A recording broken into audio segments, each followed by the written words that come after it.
신명기 11장 8절 9절. 그러므로 너희는 내가 오늘날 너희에게 명하는 모든 명령을 지키라. 그리하면 너희가 강성할 것이요 너희가 건너가서 얻을 땅에 들어가서 그것을 얻을 것이며 또 여호와께서 너희의 열조에게 맹세하사 그와 그 후손에게 주리라고 하신 땅 곧 젖과 꿀이 흐르는 땅에서 너희의 날이 장구하리라. 전에도 말했지만 하나님의 가장 큰 명령은 맡기라는 겁니다. 뭐 여러 가지 명령이 있지만 간단히 말하면 그거예요. 그 명령들을 어떻게 우리 다 하냐고. 그렇잖아요. 그 수많은 명령을 어떻게 다 간다는 거예요. 그러니까 그것을 물론 우리가 마음에 둬야 되겠습니다만 또 이 율법을 마음에 두면 행복하다고 그랬기 때문에 그러나 가장 근본적인 뜻은 취지는 뭐냐면 맡기라는 거예요. 그래서 그걸 다 하려고 덤벼든다는 얘기가 그런 게 아니에요. 그러면 우리가 무슨 신앙생활에 무슨 즐거움이 있나. 그 어디 무슨 수를 다 한다는 거예요. 법에 나온 거 몇 가지 지키기 힘든데 법에는 죄도 안 된다는데 그거 무슨 오징어 먹고 그런 게 법에 죄가 되는 거예요. 그런 것까지 어떻게 다 지키냐고. 그러니까 다 주님께 맡기라는 얘기를 하는 거예요. 그래서 가장 큰 명령은 맡기라는 겁니다. 맡기는 게 믿는 거예요. 맡겼다는 건 믿어진 걸 전제로 맡기는 거 아닌가요? 믿어지지도 않는 사람은 돈을 맡겨요. 믿어지지 않은 사람은 일을 맡깁니까? 그렇지 않죠. 믿어졌으니까 맡겼겠죠. 맡긴다는 건 믿음을 전제로 하는 거거든. 마찬가지입니다. 맡기는 훈련이 되어지면 앞으로 얻을 땅에서 장구하게 하신다는 거예요. 그리고 그렇게 장구에 가려면 맡기는 훈련이 안 되면 될 수가 없다는 얘기를 하는 거예요. 맡기는 훈련이 안 되면 이제 결국 감당 못할 일이 자꾸 벌어지잖아요. 그러면 뭐 계속 원망불평밖에 안 나오거든. 그럼 그 사람을 데리고 뭘 할 수가 없는 거예요. 그 사람이 주님의 길을 갈 수가 없는 거예요.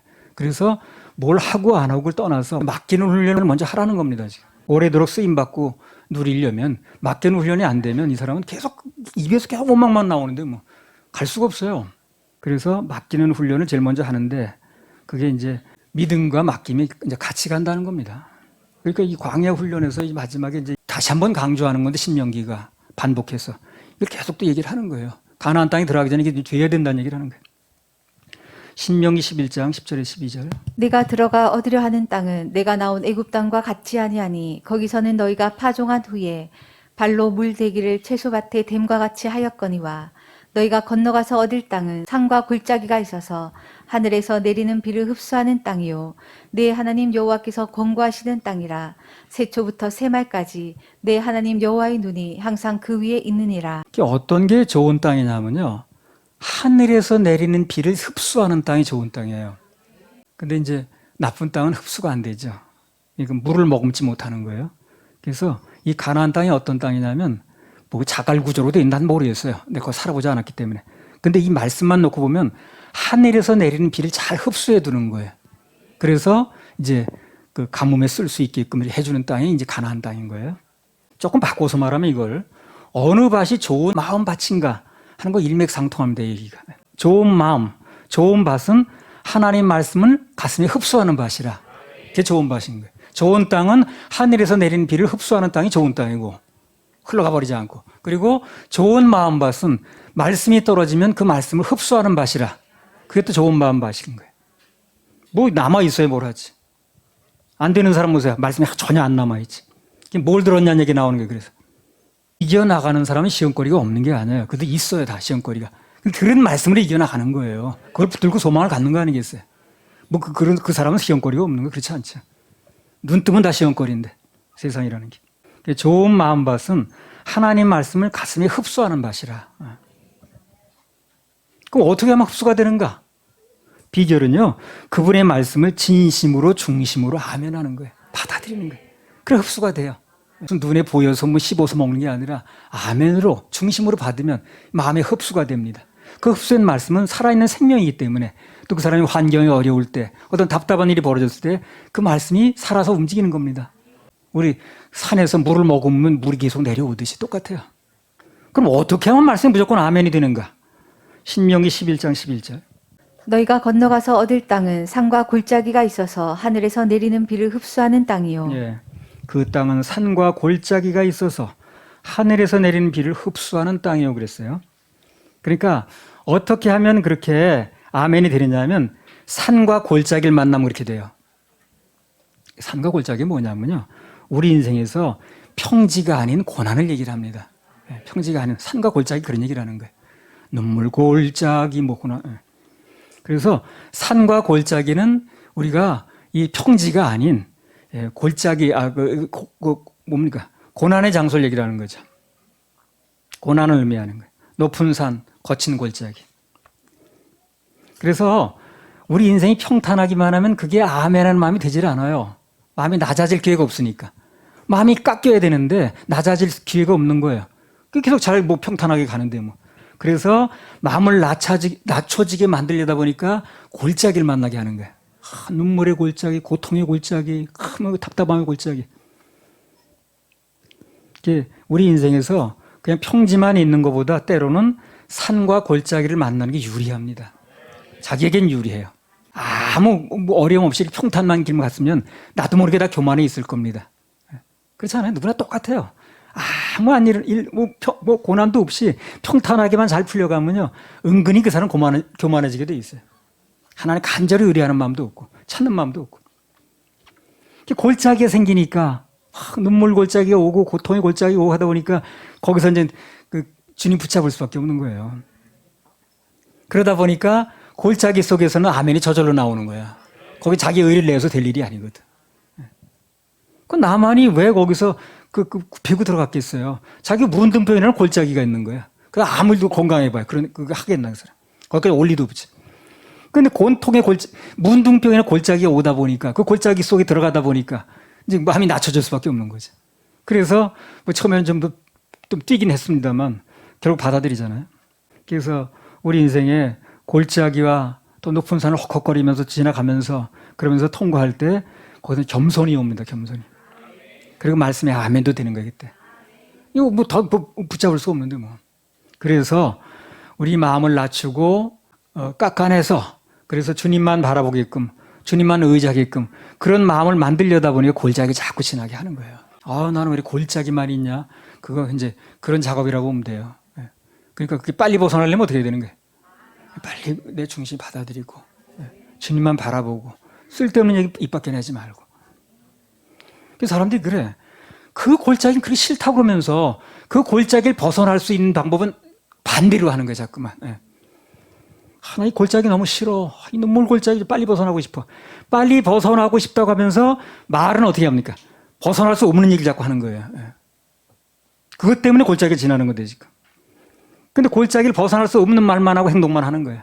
그래, 벗어날 수가 없는 거지. 그걸 정말 벗어나고 싶으면 그 벗어날 수 있는 말을 해야 되는 건데. 벗어나고 싶다고 말은 잘해. 마음의 소원은 있어. 근데 말은 그렇게 안 하는 거야. 벗어날 수 없는 말을 자꾸 하는 거야. 그래서 골짜기로 들어간 건데, 그게. 평지에서 있으면 그렇게 안 되니까. 그래서 마음을 낮추고 주님만 바라보게 하기 위해서 골짜기로 집어넣은 건데, 거기서 나올 수 있는 말을 해야 되는데, 자꾸 못 나올 말을 해버리니까. 그걸 옆에서 보고 있는 사람 답답한 거지. 너무 답답한 거야. 같이 당해야 되거든, 다. 자, 신명기 11장 11절. 너희가 건너가서 얻을 땅은 산과 골짜기가 있어서 하늘에서 내리는 비를 흡수하는 땅이요. 진짜 물은요, 산과 골짜기에서 모아진, 평지에서 모아지지 않아요. 산과 골짜기에서 물이 모아집니다. 평탄한 길에서는 물이 고이질 않아요. 산이 있어야 물을 머금는 거예요. 그리고 골짜기가 있어야 물이 모아집니다. 그래서 물을 모으는 데는 산과 골짜기가 필요해요. 평지는 좋긴 한데 평지에서는 물이 모아지질 않아요. 여러분 산에 한번 가보세요. 어디에서 물이 내려오는지 궁금하죠? 어디서 저 물이 내려오냐 저거. 산에서 물이 내려온다는 거는 뭐 어디서 왔는지 그걸 떠나서 자주 산이 물을 머금은 겁니다 지금. 잔뜩 물을 머금었으니까 계속 물이 내려오는 거 아니겠어요? 그러니까 산이 있어야 물이 머금는 것이고 골짜기가 있어야 물이 모인다니까요. 그게 우리 인생에 산과 골짜기가 필요해요? 필요합니다. 필요해요. 평탄한 평지만 있으면 물이 고이질 않아요. 맨날 그 나물에 그 밥이야. 그러나 높은 산도 있고 또 그 다음에 깊은 골짜기도 있을 때 거기가 그렇게 눈에 보일 뿐이죠. 실제로 거기서 모이는 거 거기서 모이는 거예요. 그리고 모여도 산에서 머금으면 관리가 되거든. 평지에는 다 말라버리잖아요. 산에서 머금은 물은 잘 보여 있는 거예요. 그래서 계속 감으로도 물이 내려오잖아요. 그렇죠? 그리고 그 물은 골짜기가 받아내는 거고. 그 산이 그냥 있는 것 같아도 다 그 물을 머금은 겁니다. 그게. 그래서 계속 산에서 물이 내려오는 거예요. 그래서 우리 인생에서 산이 있어야 축복의 생수가 내려오고 눈물과 고난의 골짜기가 있어야 그 축복의 물들이 고이는 겁니다. 간단히 말하면 그래. 나도 이제까지 살면서 보니까 내가 만났던 고난의 산들, 그리고 눈물의 골짜기들, 전부 그게 축복의 물을 듬뿍 담은 저장고더라고, 그게. 저장고야. 수로였어요, 그게. 그런 이제 그 당시에는 아주 괴롭죠. 눈에 보이는 게 환경이니까. 괴롭지만 나중에 보니까 그게 다 내 축복의 물을 머금은 산이었더라고. 그 산이 그 당시엔 숨차고 고달프고 눈물 골짜기 언제 지나가나 했지만 그런 게 평지가 아니고 괴로웠지만 지금 지내보니까 다 그게 나한테 좋은 축복의 산이었어요. 아마 모르긴 몰라도 지금 일도 지나가면 나중에 다 좋은 일도 될 겁니다. 우리 그 찬양 하나 올리겠습니다. 찬송하라 하시며. 찬송하라 하시며 찬송하라 하시며 내 입술을 열어주신 주 입술을 열어주신 주 그 놀라운 솜씨 나는 영광을 늘 찬양합니다. 인생의 험한 골짜기 비바람 나를 덮어도 참 소망 가슴에 품고 주님만 사랑합니다. 기도하라 하시니 내 영혼을 구원하신 주 이 부족한 믿음 뜨거운 눈물 회개합니다. 언제나 오시렵니까? 그 나라 너무 그리워 오늘도 십자가 앞에 주님만 기다립니다. 감사하라 하시며 나의 삶을 채워주신 주 자비로운 손길 놀라운 은혜 늘 기뻐합니다. 주여 불러주소서 자원한 나의 이름 낮은 몸 낮은 마음으로 주님만 따르렵니다. 신명기 11장 10절에서 11절. 내가 들어가 얻으려 하는 땅은 내가 나온 애굽 땅과 같지 아니하니 거기서는 너희가 파종한 후에 발로 물대기를 채소밭에 댐과 같이 하였거니와 너희가 건너가서 얻을 땅은 산과 골짜기가 있어서 하늘에서 내리는 비를 흡수하는 땅이요. 이것은 여러 번 인용해서 이미 얘기를 한 겁니다. 말씀을 드린 거지만 오늘 본문이 또 나왔으니까 반복해서 한번 보겠습니다. 반복을 싫어하면 발전이 없어요. 반복을 해야 내게 됩니다. 운동선수들이 계속 반복하는 이유가 내 거 만들려고 그러지 받는 방법을 몰라요. 휘두르는 걸 모릅니까? 알지만 반복할 때 잘 있게 되는 거거든. 여기 하나님께서 왜 애굽에서 살고 있는 사람들을 굳이 끌어내서 데리고 나와서 이스라엘 백성들을 가나안 땅으로 인도하셨는가 하는 거거든요. 있는데 그 사람들 굳이 왜 그렇게 그 사람들을 끌어내서 이 가나안 땅 광야로 들어오게 했느냐는 거예요. 그래서 가나안 땅으로 들어가게 했느냐는 거예요. 그래서 근본적인 목적이 뭐냐는 거죠. 그걸 말하기 전에 먼저 애굽은 어떤 땅이고 가나안 땅은 어떤 땅인가 그걸 우리가 먼저 알아야 돼. 그래 끌어낸 목적을 알 수 있어요. 애굽은 어떤 땅이고 가나안 땅은 어떤 땅인가 그걸 알아야 차이를 알아야 왜 그 땅에서 굳이 끌어내서 이 땅으로 들여보내는 걸 알겠죠. 그죠? 이유를. 신명기 11장 10절. 내가 들어가 얻으려 하는 땅은 내가 나온 애굽 땅과 같지 아니하니 거기서는 너희가 파종한 후에 발로 물대기를 채소밭에 댐과 같이 하였거니와 그 들어가서 얻을 땅 가나안 땅의 특징이 나왔습니다. 뭐냐면 애굽 땅은 평지예요 원래. 그 나일강이 범람하면서 그 모래가 넘치면서 만들어진 그 땅이기 때문에 그 산이 아니야 그게 골짜기도 없어요. 평지입니다. 그러다 보니까 평지는 뭐가 어떻다고 그랬어요? 물이 고이질 않는다고 그랬습니다. 예. 그러니까 파종한 후에 물이 안 고이니까 그 수차 여러분 수차를 못 보셨을 거예요. 그 전에 나 어렸을 때만 해도요 위에 놓은 물을 밑으로 될 때 이렇게 밟으면서 가면 여기 물이 담겨서 물레방아식으로 이렇게 그 수차라고 그러는데 보셨나요, 여러분요? 예. 그래서 그게 이제 그 애굽 시대부터 고대부터 있던 방법이에요. 애굽 땅은 평지예요. 그래가지고 물이 고이질 않기 때문에 파종을 일단 하게 되면 수차를 이용해서 발로 물을 대야 되는 땅입니다. 그래서 애굽은 일찍부터 관계 농업이라는 게 발달됐어요. 그러니까 농작물이 이제 심겨지잖아요. 그러면 그게 자라게 좋은 조건이 돼야 되겠지, 그죠? 심는다고 다 되는 게 아니잖아요. 마를 수도 있고 그러니까. 그래서 자라고 열매를 맺으려면 그 농작물이 자랄 수 있는 조건이 돼야 되거든. 그 좋은 조건을 만들기 위해서 인위적으로 하늘에 떨어뜨리는 게 아니라 인위적으로 경작지에 물을 대는 거예요. 그걸 관계 농업이라고 그래. 국어사전 찾아보면 나와. 농작물이 자라게 좋은 조건을 만들기 위해서 인위적으로가 중요합니다. 인위적으로 사람의 힘으로 경작지에 물을 대는 거예요. 그래서 하는 농업을 관계 농업이라고 그래. 간단히 말하면 애굽 땅은요, 사람이 노력으로 물을 대야 되는 땅이에요. 애굽 땅이 한마디 그런 땅이야. 사람이 가만히 있어도 안 되는 땅이야. 사람이 노력으로 물을 자꾸 대야 돼. 그 막 퍼고 올리고 걷다 넣어야 되는 땅이지 가만히 되는 땅이 아닌 거예요. 애굽 땅의 특징이 그거예요. 그럼 하나님께서 우리 인도하시고자 하는 가나안 땅은 어떤 땅이냐? 그것도 또 성경에 나오죠. 신명기 11장 11절. 너희가 건너가서 얻을 땅은 산과 골짜기가 있어서 하늘에서 내리는 비를 흡수하는 땅이요. 그러니까 그 땅은요, 스스로가 그렇게 물을 대는 땅이 아니에요. 사람이 나서 물을 그렇게 뭐 애써 대는 땅이 아니고 하늘에서 비가 내려지면 흡수하는 땅이라. 그 땅 구조 지질이 어떻게 되나 모르겠는데 하늘에서 비가 내리면 흡수가 되는 땅이 그 땅은요. 그리고 흡수를 해놓고 물을 머금고 있으니까 저렇게 산에서 물 내려오듯이 계속 물이 나오는 거예요.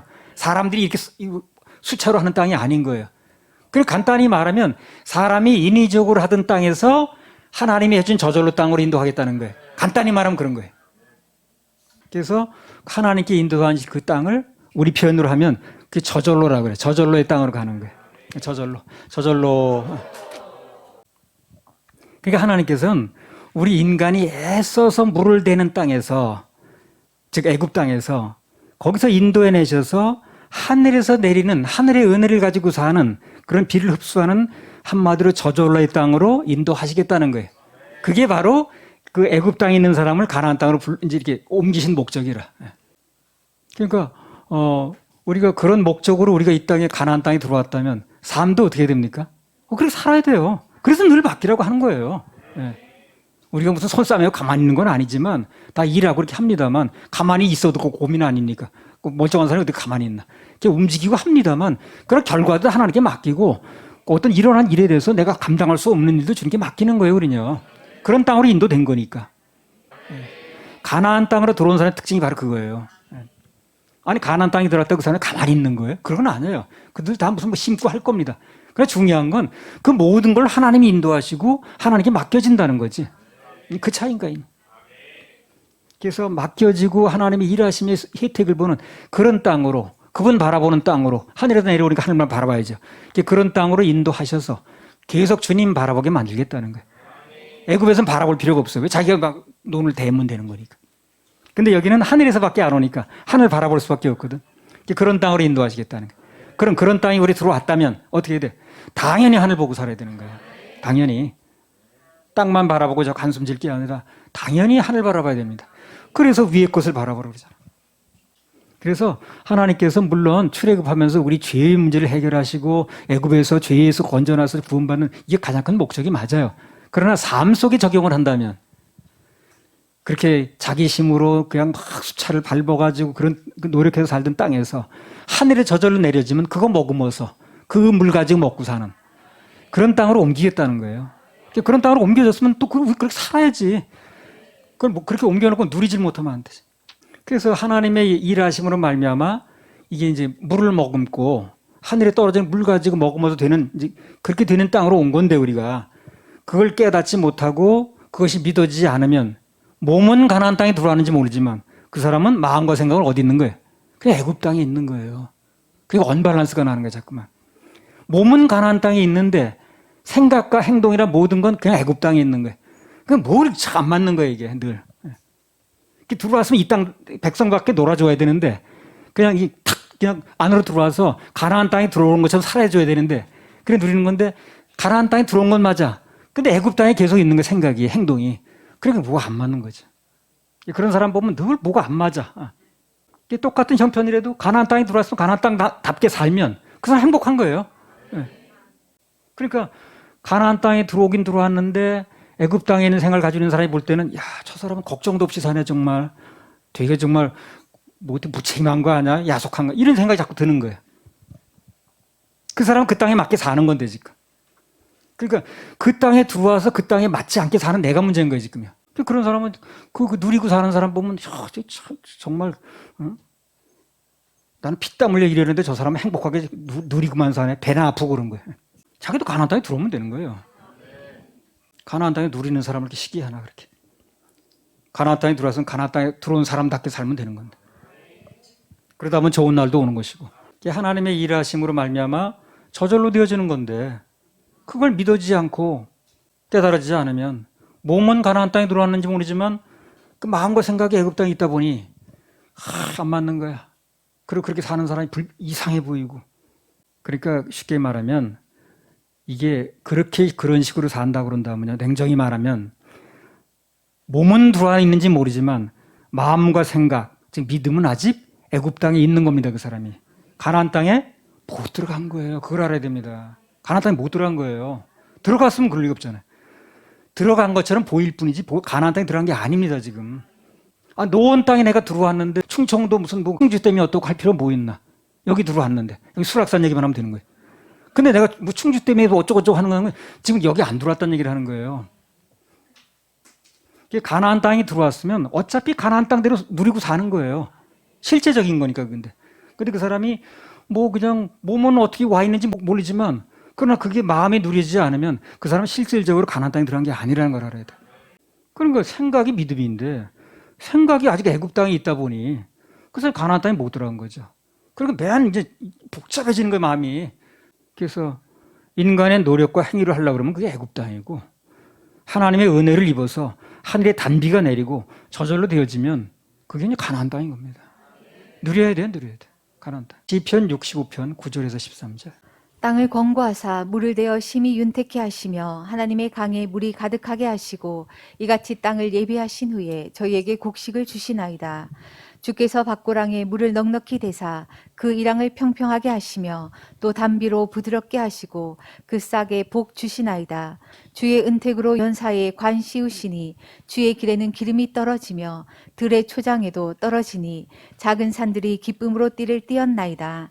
초장에는 양떼가 입혔고 골짜기에는 곡식이 덮였음에 저희가 다 즐거이 외치고 또 노래하나이다. 간단히 말하면 전에 있었던 애굽에는 나일강이 흘렀다는 겁니다. 그러나 새로 들어간 가나안 땅에는 하나님의 강이 흐른다는 얘기를 하는 거예요. 그래서 하나님의 강이 흐르게 되면 이런 일이 벌어진다는 얘기를 하는 겁니다. 그래서 우리 인생에 힘쓰고 허리가 휘어지도록 발버대는 애쓰는 나일강보다 저절로 되어지는 하나님의 강이 흘러야 되는 거예요. 그래야 비로소 가나안 땅을 누리는 겁니다. 그래서 그 강이 흐르게 되면 방금 시편 65편에 나왔죠. 초장에는 양떼가 입혔고 골짜기에는 곡식이 덮였음에 즐거이 외치고 노래하는 그런 인생이 되는 겁니다. 물론 그게 순차적인 시간이 걸릴 수 있어요. 결국 목표가 그겁니다. 그래서 공식으로 만들어 본다면 애굽의 강은 인간의 노력의 강, 하나님의 강은 저절로 되어지는 강. 방금 시편 65편에 나온 것처럼 주께서 밭고랑에 물을 넉넉히 대사 그 이랑을 평평하게 하시며 주께서가 중요합니다. 또 단비로 부드럽게 하시고 그 싹에 복 주시는 그런 땅이라.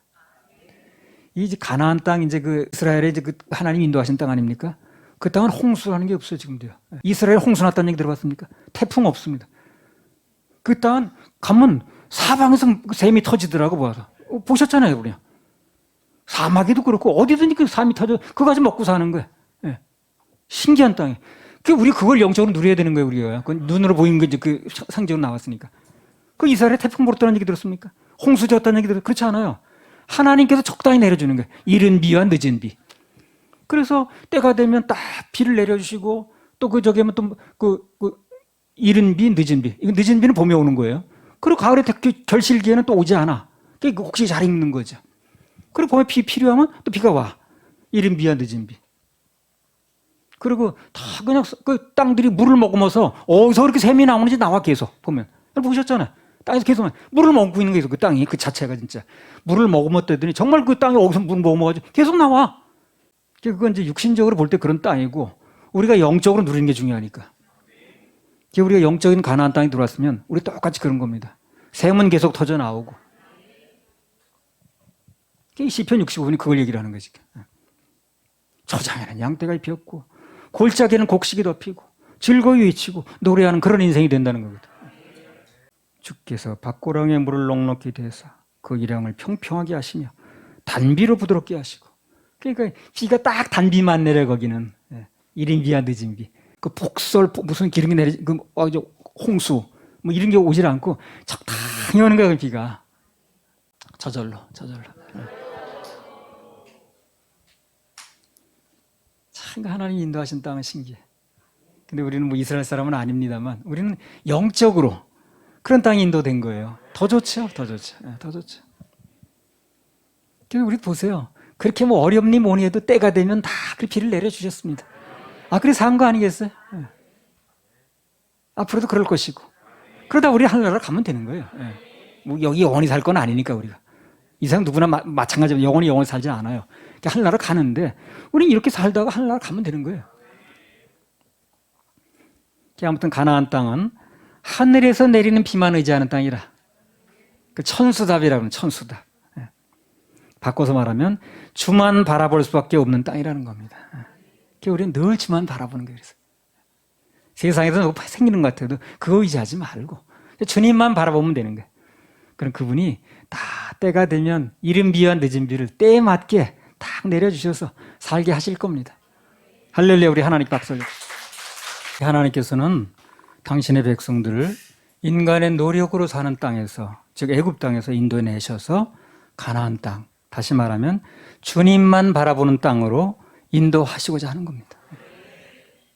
그런 맥락에서 보면 오늘날도 출애굽은 계속 있는 거예요. 지금도 출애굽은 계속 있는 겁니다. 지금 계속 그 옮기는 과정이 계속 있는 거예요. 출애굽이 절대 과거 사건이 아니라는 거예요. 오늘 똑같이 출애굽은 이루어지고 있습니다. 누가 됐든 아직 주님만 바라보지 않거나 맡기고 내려놓지 않고 뭔가 인간의 노력으로 애써서 힘써서 해결한다고 한다면, 그리고 고민하고 있다면 아직 애굽 땅을 못 벗어난 겁니다. 빨리 벗어나시기 바랍니다. 반대로 모든 것을 내려놓고 맡겨지고 주님만 바라봐지는 단계에 왔으면 그 사람은 이미 가나안 땅에 발을 들여놓은 거예요. 정 코스로 가고 있는 겁니다. 지금. 자, 신명기 11장 8절 9절. 그러므로 너희는 내가 오늘날 너희에게 명하는 모든 명령을 지키라. 그리하면 너희가 강성할 것이요 너희가 건너가서 얻을 땅에 들어가서 그것을 얻을 것이며 또 여호와께서 너희의 열조에게 맹세하사 그와 그 후손에게 주리라고 하신 땅 곧 젖과 꿀이 흐르는 땅에서 너희의 날이 장구하리라. 또 여호와께서 너희 열조에게 맹세하사 그와 후손에게 주리라고 하신 땅 곧 젖과 꿀이 흐르는 땅에서 너희 날이 장구하리라. 그래서 염려 근심이 주님께 맡겨져서 가나안 땅에 들어왔다는 건 뭘 의미하는가? 그것은 그 인생이 이제 곧 젖과 꿀이 흐른다는 겁니다. 가정이나 교회나 나라나 뭐 협회나 다 마찬가지입니다. 그래서 우리는 기대하는 거예요. 기대하는 거예요. 신명기 11장 12절. 내 하나님 여호와께서 권고하시는 땅이라 세초부터 세말까지 내 하나님 여호와의 눈이 항상 그 위에 있느니라. 그래서 그 땅은 세초부터 이 세상 말세까지 하나님 여호와의 눈이 항상 그에 있다고 그랬어요. 누군가 오직 주님만 바라보는 그런 삶을 살면 그 인생은 하나님이 주목하시는 인생이 되는 거예요. 당연히 도와주시죠. 할렐루야. 우리 하나님 박수 올려드려요.